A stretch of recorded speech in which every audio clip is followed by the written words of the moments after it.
आपके रोज़मर्रा के घर और किचन के मुश्किल से मुश्किल कामों को बेहद आसान बनाने के लिए आज मैं लेके आई बहुत ही गजब के उम्दा टिप्स एंड हैक्स जो आपको काफ़ी पसंद आएंगे। I hope. Hello everyone, welcome back to my channel. कैसे हो आप सब? उम्मीद करती हूँ सब बहुत अच्छे होंगे। तो मैं फिर से आ गई हूँ गजब के टिप्स ट्रिक्स लेके। वीडियो बहुत यूजफुल है, पूरा देखना। अच्छा लगे तो लाइक शेयर करना, चैनल को सब्सक्राइब करना। तो हमारी आज की वीडियो शुरू करते हैं। तो मेरी फर्स्ट टिप है, खासकर मॉनसून है ना, बहुत ज़्यादा परेशानियाँ ले, मतलब मौसम अच्छा होता है लेकिन परेशानी भी बहुत लेकर आता है, खासकर हमारे किचन के सामान के लिए। तो बिस्किट उनमें से एक है।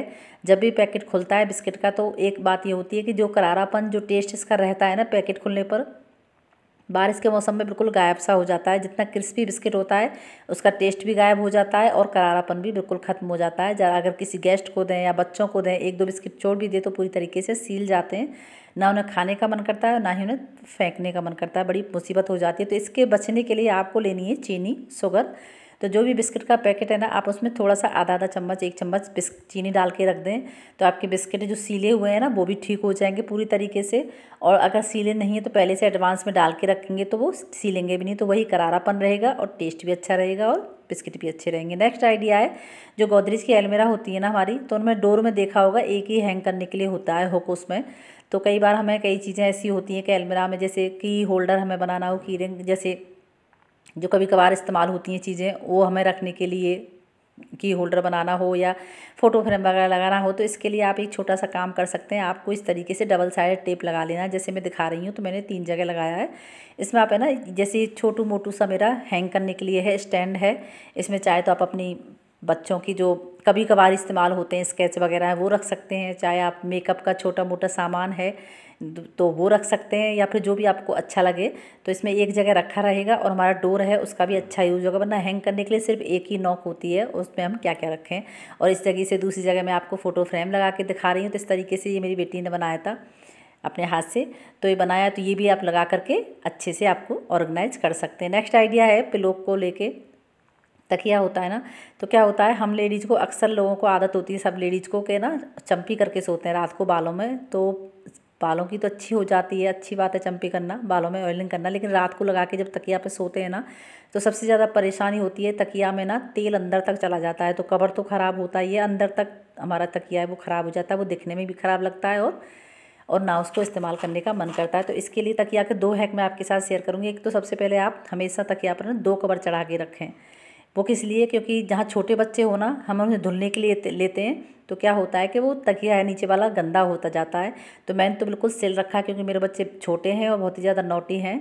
तो मैंने एक कवर तो तकिया पर सिल ही दिया है और दूसरा ऊपर से हमेशा चढ़ा के रखते हैं। तो जब भी ऊपर वाला तकिया गंदा होगा, नीचे वाला तकिया आपका गंदा होगा ही नहीं। तो चाहे तो आप सिलें या ना सिलें, तो 2 कवर चढ़ा के रखेंगे तो ऊपर वाला कवर गंदा होगा, उसे निकाल के धुल दो, अंदर आपका तकिया सेफ रहेगा। तो ये तो बात थी तकिया की। अब दूसरा, आप देखा है कि हम जो ऑयलिंग करते हैं बालों में, जो लेडीज होती हैं, हम लोग महिलाएं ऑयलिंग करके सोते हैं बालों में, तो तकिया का बहुत ज़्यादा बुरा हाल हो जाता है। दाग धब्बे भी लग जाते हैं, बहुत ज़्यादा चिकना हो जाता है, उसे धुलने में भी बहुत ज़्यादा परेशानी होती है। तो इसके लिए आप एक छोटा सा काम कर सकते हैं। तो जब भी आप रात को ऑयलिंग करके सोएं तो इसके लिए आपको लेना है कोई भी टी शर्ट हो जो बच्चे ने पहनी हो। जैसे मेरी बेटी दिन में कम से कम 3-4 बार कपड़े बदलती है, तो वही उसने निकाला हुआ था, वो लेकर के मैंने तकिया कवर पर चढ़ा दिया है तकिया के ऊपर। क्योंकि टी शर्ट है, इसे धुलने में, ये इसका कपड़ा भी वैसा है, ऐसा नहीं है कि तेल को पकड़ लेगा, तो धुलने में साबुन सर्फ भी ज़्यादा खर्च होगी और मेहनत भी ज़्यादा लगेगा। कवर इसलिए चढ़ाया है हमने, जो ये टी शर्ट टॉप का कवर, टॉप इसलिए चढ़ाया है तकिया के ऊपर जिससे कि एक जगह फिक्स रहेगा। वरना कवर इधर उधर होकर हमारे तकिया में भी ऑयल चला जाता है अंदर तक। तो इस तरीके से फिक्स रहेगा और धुलने में भी आसानी रहेगी, परेशानी भी नहीं होगी। तो इस तरीके से हमेशा आप 2 कवर चढ़ा के रखें तकिया पर, जिससे कि आपका तकिया अंदर तक गंदा ना हो। ऊपर वाला कवर धुल दो और हमेशा ऑयलिंग करें। तो इस तरीके से टॉप या टी शर्ट बच्चे की डाल के रखें, इससे आसानी रहेगी।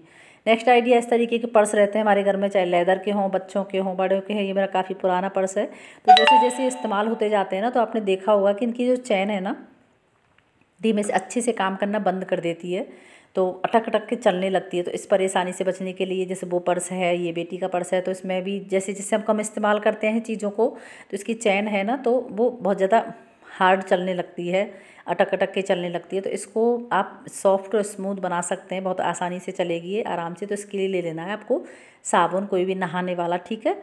आपको नहाने वाला साबुन कोई भी हो, जो भी आप इस्तेमाल करते हो वो ले लेना है। अब इसकी चैन पर आपको इसे रब करना है हल्के हल्के। मैंने पहले भी ये ट्रिक आपके साथ शेयर की है, कैंडल मोमबत्ती से भी है ना, बहुत अच्छे से हमारी जो चैन है वो ठीक हो जाती है, बहुत ही सॉफ्टली चलने लगती है। या आपको इस तरीके से साबुन लिया है मैंने, तो साबुन को रब करना है चैन के ऊपर। तो देखना आप इस तरीके से रब करोगे, ज़्यादा नहीं तो 8-10 सेकंड, मतलब 8-10 बार करना है। तो जितने भी पर्स हैं उनकी चैनों पर, चाहे वॉलेट हों चाहे वैसे हों जिनमें चैन हो, उन पर आप रब, जैसे बच्चों के स्कूल वाले बैग हों वो भी जैसे काफ़ी पुराने हो जाते हैं, या जैसे बच्चों के खिलौने वाले हों उनमें भी हो, तो किसी में भी जिसमें चैन हो इस तरीके से लगाओगे ना साबुन को रब करके, तो स्मूथली आपकी जो चैन है वो चलने लगेगी।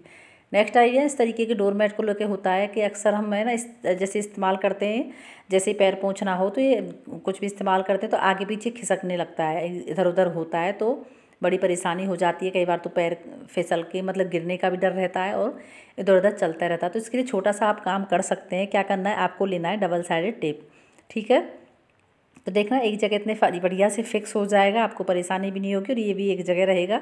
वरना कभी टेढ़ा होता है, कभी मेढ़ा होता है, कभी तिरछा होता है, लगाएंगे सीधा और उल्टा सीधा पड़ा रहता है। और बच्चे छोटे हों तो जब तो खास ध्यान रखना पड़ता है। तो मैंने डबल साइड टेप लिया है, उसमें से 4 टुकड़े छोटे छोटे से कट कर लिए, ज़्यादा बड़े की ज़रूरत नहीं है, इनसे हमारा काम हो जाएगा। अब चारों कोनों पे से अच्छे से चिपका देना है, ठीक है। चिपकाने में थोड़ा बोलेगा, चिपकेगा नहीं, पर एक बार सेट हो जाएगा ना तो फिर नहीं हटेगा ये। तो चारों कोनों पे मैंने लगा दिया है डबल साइडेड टेप। अब इसको उलट करके आपको बस थोड़ा सा एक बार फिक्स करना है चारों कोनों को लेकर के। तो अब आप चारों कोने आपको दबा देने हैं, जैसे मैं दिखा रही हूँ इस तरीके से एक बार दबाने हैं बस। अब आप इस पर चाहे पैर पोंछें, मतलब जैसे रखोगे ना, जिस हाल में फिक्स करोगे इसी हाल में रहेगा, टेढ़ा मेढ़ा तिरछा नहीं होगा। तो आप पैर पोंछो कुछ भी करेंगे तो आपका डोरमेट है एकदम से एक जगह रहेगा और बढ़िया भी रहेगा आपके लिए। आई होप आपको ये आइडिया भी बहुत ज़्यादा पसंद आया होगा। नेक्स्ट आइडिया है आपको हमारे झाड़ू को लेकर ना, झाड़ू बहुत ज़्यादा परेशानी होती है जब नया नया खरीद के लाते हैं ना। ये तो मेरा थोड़ा पुराना है 1-2 महीने, लेकिन जो नया नया खरीद के लाते हैं तो बहुत ज़्यादा बुरादा सा डस्ट निकलती है इसमें से, देखा होगा आपने। और डस्ट हम झाड़ू लगाते हैं साफ़ करने के लिए, बल्कि झाड़ू और उल्टा हमारा गंदा करता है।